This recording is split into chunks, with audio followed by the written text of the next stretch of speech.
학생들이 정치에 많이 참여하기 위해서 좀 이런 제도적인 개선 좀 필요하다 이런 것들 좀 있을까요? 정치권 친구들 말고 사회 친구들을 만나면 저랑 좀 밥 먹거나 이런 거 좀 싫어해요. 아, 그 왜요? 이유 중에 하나가 정치 이야기 금지. 그럼 사실 보통 친구들한테 정치 얘기 잘 안 네, 하잖아요. 안 하니까. 근데 저는 이제 약간 전도해야 된다 이렇게. 민주당 찍어라 이런 거 아니어도 네네. 그게 정치에 관심 가져라. 가장 큰 문제는 저는 흑백 논리인 것 같아요. 국민의힘에서 잘하는 부분은 좀 잘했다라고 좀 인정해줬으면 좋겠어요.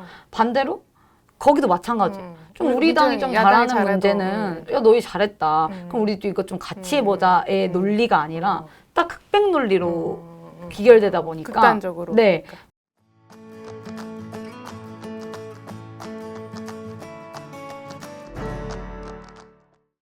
와인처럼 잘 익은 뉴스, 딱 맞게 골라드리는 경향시소, 시사소믈리의 임지선입니다. 오늘은 더불어민주당에 대해서 이야기해 볼까 합니다. 최근에 돈봉투 사건, 그리고 코인 투자 등 여러 가지 논란에 휩싸였습니다.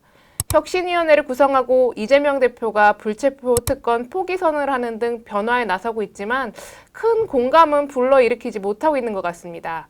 여전히 여론조사를 통한 지지율은 조금 하락하는 모습을 보이고 있는데요. 오늘은 더불어민주당의 양소영 대학생위원장과 함께 민주당의 변화 필요성과 방향에 대해서 이야기 나눠보겠습니다.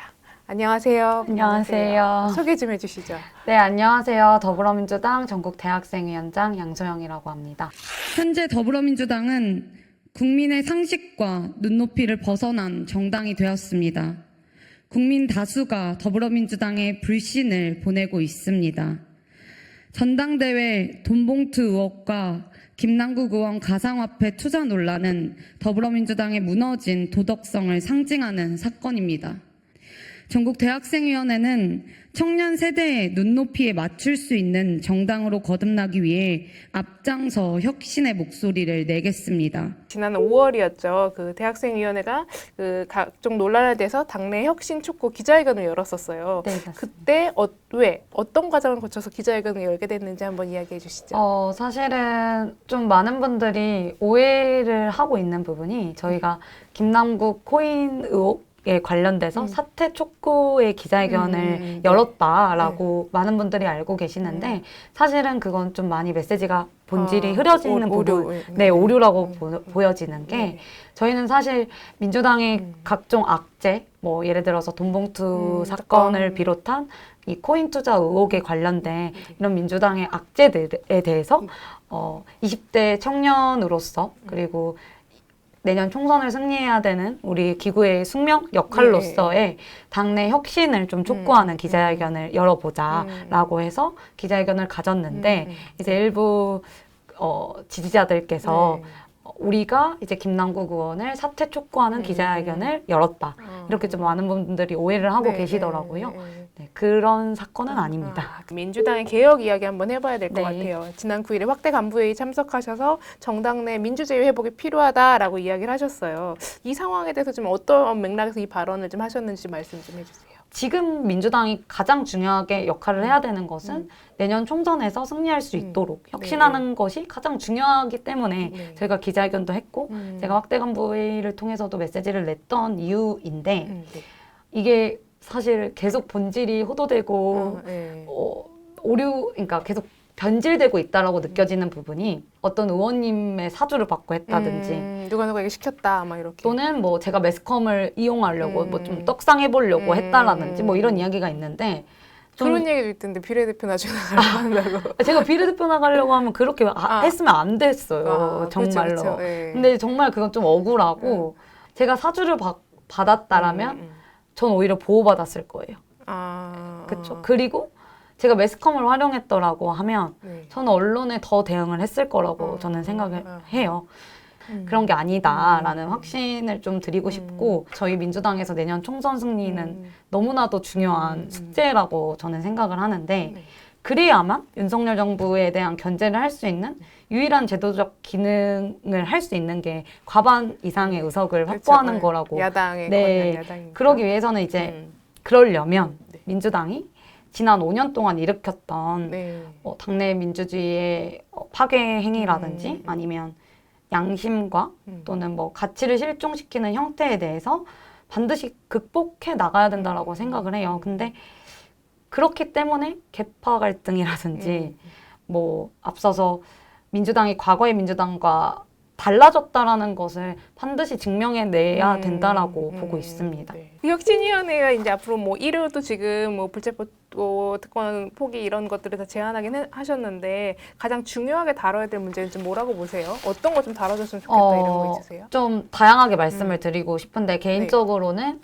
저는 이제 부동산 투기나 성범죄 문제에 대해서 조금 더 엄격한 기준을 세우고 나아가야 된다라고 생각을 하고 부차적으로는 2차 가해에 대한 좀 기준이 좀 되게 모호한 상황이에요. 성범죄 2차 가해 네네네. 말씀하신 거죠? 네. 근데 저희가 이제 각종 성 문제의 근간이 되는 정당으로 뭔가 국민들 인식에 낙인이 찍히고 과거의 있는데 사건들이 좀 있었으니까. 이게 비단 이 엄격한 기준 이외에 이제 2차 가해에 대한 부분들이 있잖아요. 네. 그 부분에 대해서도 문제 해결이 선행돼야 된다라고 보고 있고 가장 중요한 거는 이제 우리 당이 해야 될 역할 중에 하나가 문제를 다시 되돌아보고 또 어떤 문제에 대해서 잘못하고 깨달는 게 변화의 좀 첫 시작인데 뭔가 민주당이 대선 이후에 약간 젖잘싸만을 좀 외치고 있다라고 저는 생각을 해요. 왜냐하면 지방선거 이후에도 마찬가지였던 게 그러니까 윤석열 정부의 무능을 규탄하는 거에만 좀 바빴던 것 같아요. 지금도 사실 그러고 있지 않나요? 그러다 보니까 국민들이 약간 민주당은 반성 이런 거보다는 여전히 좀 극단적인 표현으로 오만하다. 자기네들 반성은 하지 않는다라고 인식을 하는 것 같더라고요. 국회 거대 의석을 가지고도 변화를 마련하지 못했어요. 네. 근데 그렇기 때문에 연이은 선거에서 국민의 심판을 받았는데 뭔가 당의 분위기는 잘못이 없고 쟤네들이 더 무능하다. 우리보다 쟤네가 더 무능해. 약간 이렇게 싸우고 있는 현실인 것 같더라고요. 그래서 사실은 민주당에게 국민들이 기대하기가 어렵고 희망을 바라보기에는 좀 어렵다라고 봐요. 한 가지 재밌는 사실이 그 이준석 전 국민의힘 대표를 보면 전당대회에서 대구 경북에 가서 연설회에서 이런 이야기를 해요.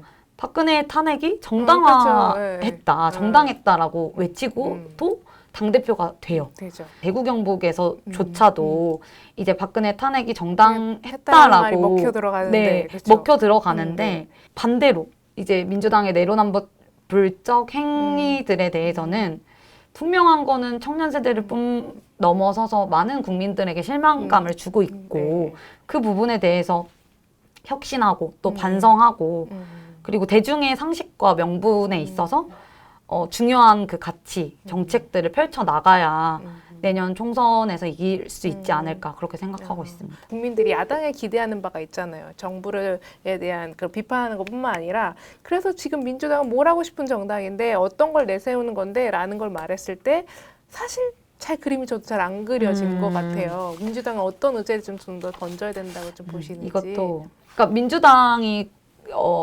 다수의 이제 국민들에게 소구력이 있으려고 한다라고 하면 국민 정서, 국민의 눈높이에 맞춰 가야 된다라는 거에 대해서는 여야를 막론하고 그렇죠. 다 동의를 하는 부분이라고 생각해요. 저는 이제 민주당이 생애 주기별 맞춤형 복지 시스템 플러스로 이제 안정적 경제 성장 시스템 구축에 앞장서야 된다라고 보고 있고 이를 위해서는 수많은 경제학자와 정치인들이 논쟁을 하고 토의를 해야 되는데 그 너무 지금 민주당은 너무 먼 얘기인 것 같은데요? 사실은 그렇지 않고 있잖아요. 네. 우리 정당이 해야 될 일은 좋은 제도 마련을 하고 그걸 다수의 국민들과 공론화하는 시스템을 마련을 하는 게 저희 야당으로서의 꼭 해야 되는 역할이라고 보여진다라고 생각해요. 무조건 투쟁만이 아니라 이런 시스템적인 게 선행되었을 때 국민들이 희망을 가지고 저희 당을 선택하지 않을까 그렇게 생각하고 있습니다. 그러니까 쉽게 말해서 어떻게 먹고 살 거에 대한 무슨 고민을 하고 있는지라는 그런 것들이 좀 당내에서 좀 있었으면 좋겠는데 그런 것들은 실제로 보이지 않는다라는 이런 네, 걸로 좀 아쉬움이 많죠. 네. 네. 2030 여성이시니까 그 부분에서도 한번 여쭤볼게요. 대선 직전에는 그 2030 지지도가 굉장히 여성들의 지지도가 높았잖아요. 네네네. 근데 현재 뭐 20대 또 30대 그 여성분들이 바라보는 민주당의 모습은 지금하고 굉장히 좀 많이 다른 것 같아요. 그 부분도 많이 아쉽지 않으신가요? 최근에 이제 도덕적 잣대가 우리 당에서 뭐 그렇게 중요하냐. 국민의힘에서도 그렇게 안 하는데 왜 우리가 쟤네도 저러는데 왜 우리한테만 그러냐 이런 말이죠. 그런 표현을 하시는 네. 의원님들이 네. 계세요. 아, 근데 이러면 우리 국민들이 너무 절망적이지 않아요? 그러니까 민주당이랑 국민의힘이 다를 게 없다라고 말하는 거랑 저는 똑같다라고 보는데 그러면 국민들에게 소구할 수 있는 부끄럽지 않은 정당이 돼야 되는데 우리가 저들과 다를 게 뭐냐라고 하면 네. 저는 제가 당원을 떠나더라도 너무 국민들한테 절망적일 것 같아. 희망이 없을 것 같아. 적어도 달라야 되거든요. 네. 우리 당은. 그랬을 때 20대 그리고 30대 그리고 청년 세대의 지지율이 올라간다라고 보고 지금의 2030 세대는 보수 정당을 무조건적으로 외면해야 된다라는 그런 대상으로 바라보지 않아요. 그렇죠. 이미 태어났을 때 민주화가 되었었으니까. 시대가 달라졌고 네. 2030 세대에게 부합한 정당으로 변화해야 지지층 재생산이 가능하다라고 저는 생각을 해요. 윤석열 정부가 이렇게 무능한데 네. 왜 민주당의 지지율이 오르지 않는지에 대한 그 고민을 해봐야 된다. 네, 그리고 그 고민을 하기 위해서는 네. 2030 세대관을 정확하게 이해를 해야 되는데 네. 그걸 하지 못하고 있거든요. 그러니까 2030 세대의 달라진 세계관은 더 이상 기성세대가 변화시키려고 하지 않았으면 좋겠어요. 그러니까 꼰대처럼 이렇게 하면은 너희도 될 거야 라고 그 시도 자체를 안 했으면 좋겠어요. 오히려 2030 세대들을 이해해야 이들을 된다. 인정하고 받아들여야 네. 된다라는 말씀이신 거죠? 그러니까 선배 세대들이 이룬 업적에 대해서 저희가 부정하는 게 아니에요. 당연히 인정해야 되고 청년 세대들에게 그 시대에 맞게 발전했기 때문에 민주화 세대처럼 흑백 논리 세계관으로 퇴보가 불가능하거든요. 네. 근데 민주당은 20대의 눈높이를 맞추기 위해서 다원화된 현재 시대상을 잘 이해하고 또 대변할 수 있는 그런 인재들을 대거 많이 등용시켜야 되지 않을까. 그랬을 때 그 지지율을 회복할 수 있지 않을까. 그렇게 생각하고 있습니다. 이 대목에 좀 궁금한 거는 뭐 이준석 전 대표에 대한 평가는 다 논란은 차치하고 어쨌든 20대 남성들이 일부분이든 많든 이준석 대표가 우리를 지지해 대변해라고 하면서 이제 국힘이나 이쪽에는 뭐 천하용인이라든지 이준석 대표가 이렇게 있잖아요. 청년들을 대변하는 목소리가. 근데 민주당에는 그래서 민주당의 청년 정치인 누구인가라고 하면은 뭐 청년 국회의원들도 있으시지만 약간 물음표가 저는 좀 뜨더라고요. 딱히 누굴까 떠오르진 않는데 그거는 이제 왜 그렇다고 생각하세요? 저희가 이준석 천하람 같은 인재가 없는 게 아니에요. 저희 정당이 훨씬 더 역사도 길고 항상 그 트렌드나 이런 중심을 저희가 주도하고 이끌었거든요. 이번에 청년 대변인 모집을 했는데 좀 기자님들도 그렇고 그 국대 따라한 거 아니냐 이러는데 사실 저희가 먼저 했어요. 19년도에 저희가 1기로 먼저 선출을 했는데 이제 나는 국대다가 흥행하면서 좀 묻힌 건데 항상 그런 것처럼 의제 중심에 있어서도 먼저 했다. 네, 선도적으로 끌고 갔고 천하람, 이준석이랑 다른 건 그분들은 아직도 원외예요. 근데 저희는 이미 당내에서 배출되어서 의원이 되어 계시는 장경태 의원님이라든지 전영기 의원님이라든지 그렇게 저는 더 오히려 우리 민주당이 더 잘하고 있고 인재 풀 양성에 있어서 네.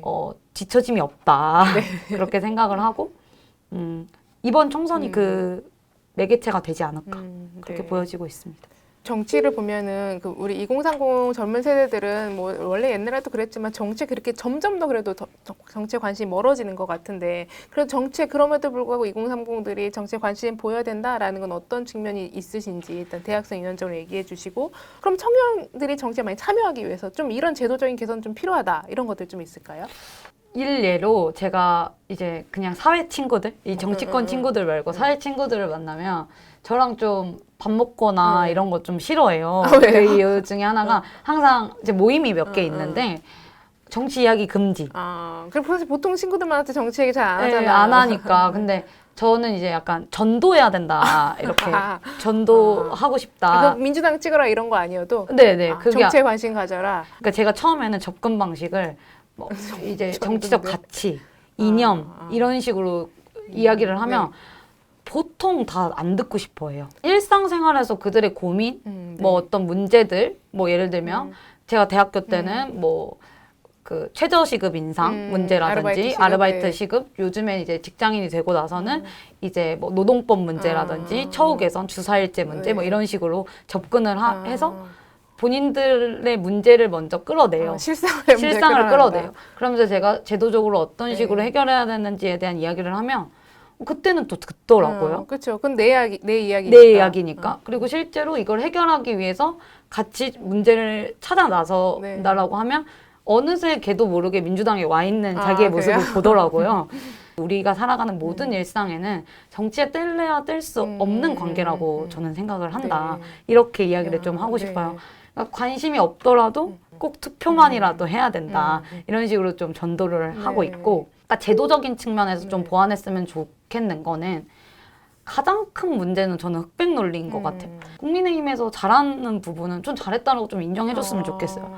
반대로 거기도 마찬가지. 좀 우리 당이 좀 잘하는 문제는 야 너희 잘했다. 그럼 우리도 이거 좀 같이 해보자의 논리가 아니라 딱 흑백 논리로 귀결되다 보니까 극단적으로. 네, 무조건적으로 저건 잘못됐어. 저건 아니야.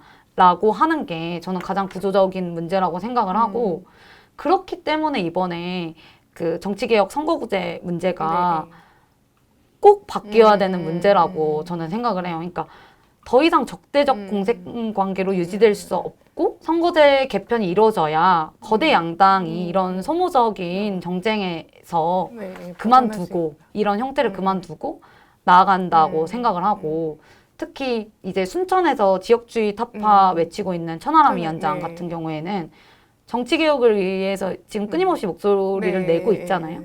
우리 당에서는 이탄희 의원님이 지금 계속 이야기를 하고 있는데 저는 이분들의 역할을 주목해야 된다라고 보고 있어요. 이들이 국민에게 더 많은 지지를 받고 또 공론화의 장이 된다면 22대 국회의원 선거에서는 조금 더 생산적이고 그런 국회가 구성될 수 있다라고 생각을 하고 여야 특정 정치인을 가리지 않고 정치개혁을 위해서 행동하는 그리고 모든 분들과 함께 발맞춰 간다고 하면 적대적 그 대결 정치를 끝내고 선거구제 개편에 대해서 집중할 때 내년 국회에 대해서 기대해 볼 수 있지 않을까. 그러니까 중대선거구제로 가면 어쨌든 거기에 뭐 청년 정치인도 더 많이 들어갈 수 있겠다라는 그런 생각으로 좀 말씀하시는 거예요. 저는 그래서 지금 이번 이제 하반기부터는 정치개혁 선거구제에 대한 주요 아젠다를 가지고 좀 그 20대들과 좀 그런 장을 많이 마련을 해보고 싶습니다.